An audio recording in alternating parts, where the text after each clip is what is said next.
This is the Khoodeelaar television channel. Khoodeelaar television channel with Skodgie Angels and Baby Angel Geronimo Manifesto Editions. This is timed at 21:10 GMT on Wednesday, the 3rd of September, 2025.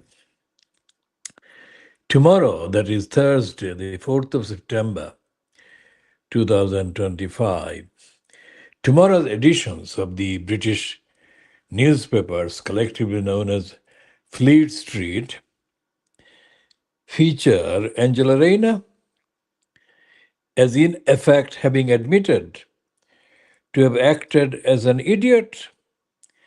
Now, for the last few days, we have been calling her an idiot because of her being featured in the news in the Daily Mail and the Scum and Daily Telegraph as a sleazy one.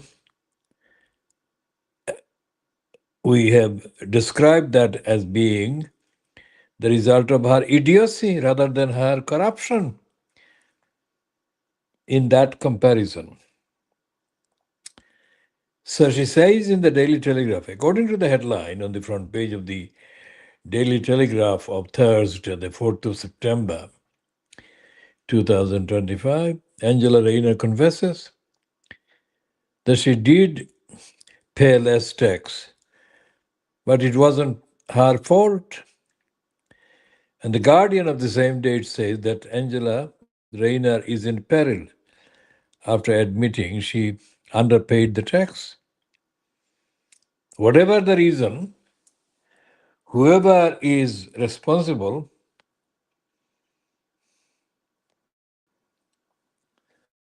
Rayner is admitting to being an idiot, having been an idiot.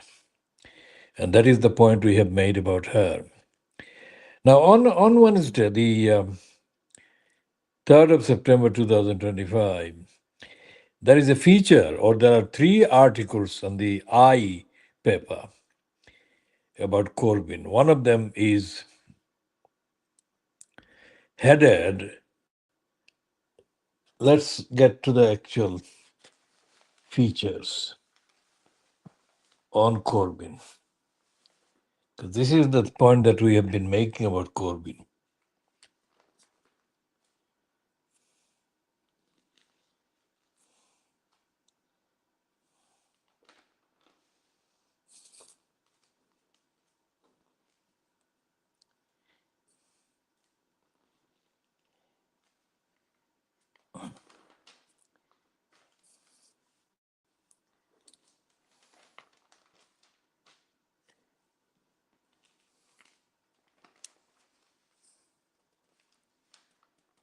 Let's find the 2-page spread on Jeremy Corbyn.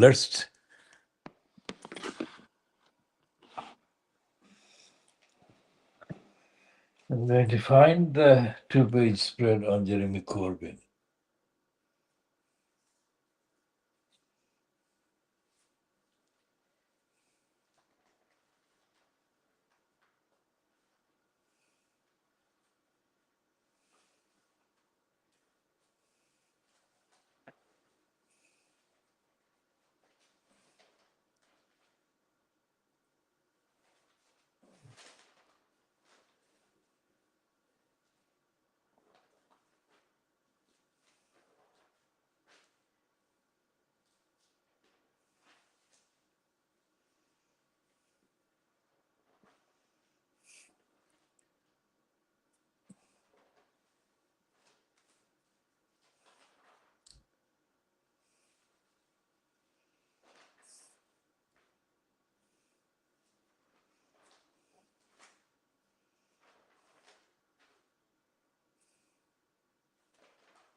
I think this is the one, pages 22 and 23 of the I newspaper. Pages 22 and 23 of the I newspaper of the 3rd of September 2025. Can Jeremy Corbyn really lead the left? The first one is by Ben Kentish, and the second one is Zoe. What's her second name?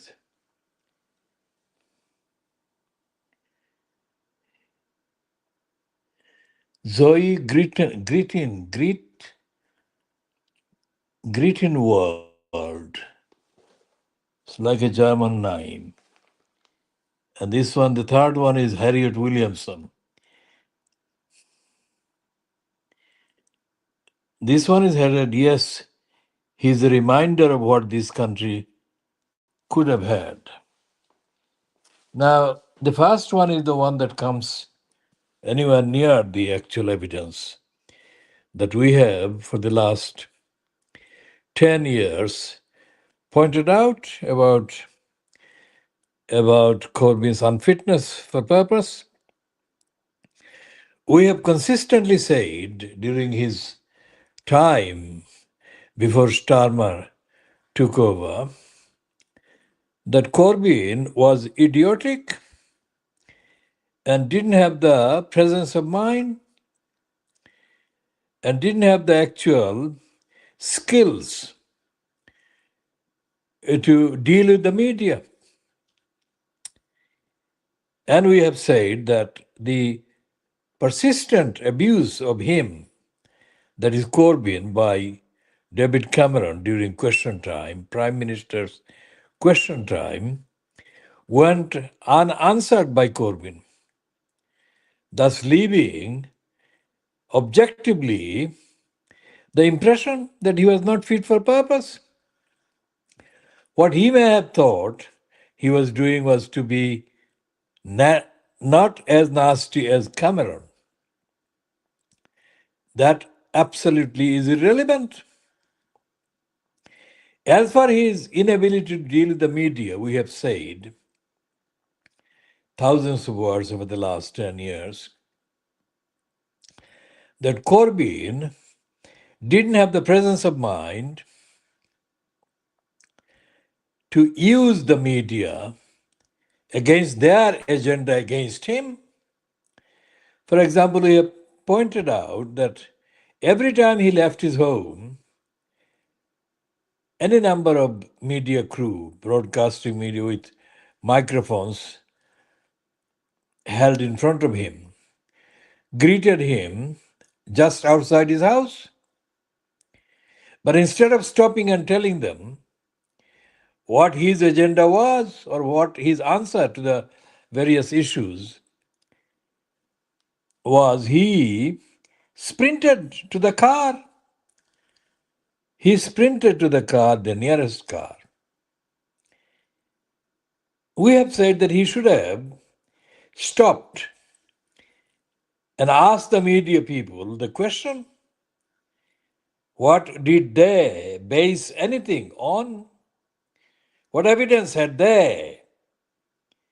And he should have turned around and detailed the long list of issues that he could have listed, and he could have detailed, and he could have turned around, and the agenda would have been him leading the news item or the news agenda of the day. But he never did that. And it went on for 5 years or whatever.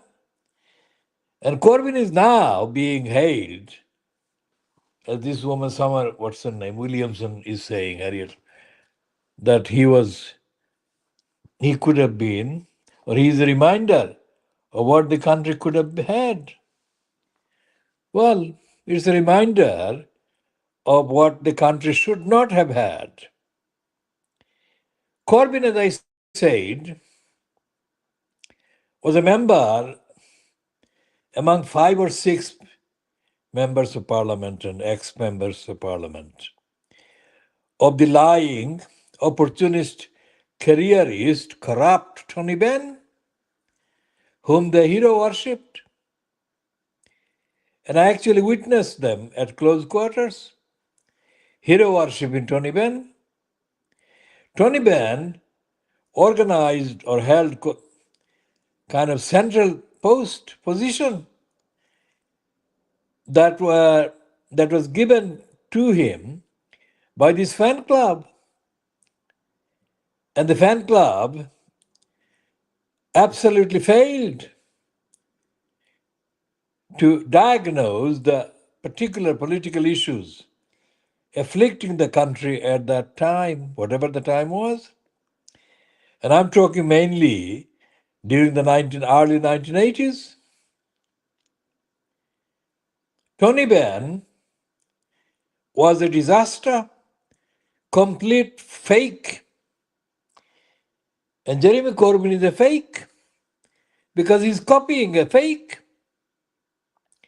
So this so-called opposition party or opposition group or opposition movement that Corbyn is being touted to be the leader of in the not too distant future is going to be a disaster if this relies on Corbyn, his personality, and his lack of knowledge as the capital. Zara Sultana is way behind in terms of having the courage and the forthrightness and the actuality. She is an opportunist because she is following the racists of the left in her stance on Palestine. Zara Sultana should have actually been focusing. Zara Sultana should have been focusing on the actual damage that the British Empire has done to the countries in Africa and Asia. And she should have been dealing with the boat crisis from that perspective.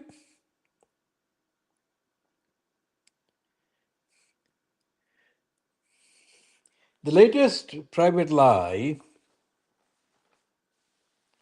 that has come out has got a very rare front page mention of Farage. It says the main cover of private eye number 1657, dated the 5th of September to 18th of September 2025, price £2.99, says lunatics take over asylum. And it says on the third of the four boxes, no smoke without Farage. There is a genuine threat to public order, but enough about me. And there is a banner behind which Farage has been pictured as speaking. Britain is lawless. Now that is the point I make, but enough about me.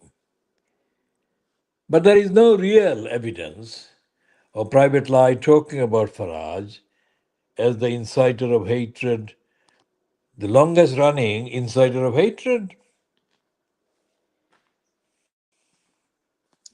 We shall be talking about all of these in due course more in later editions.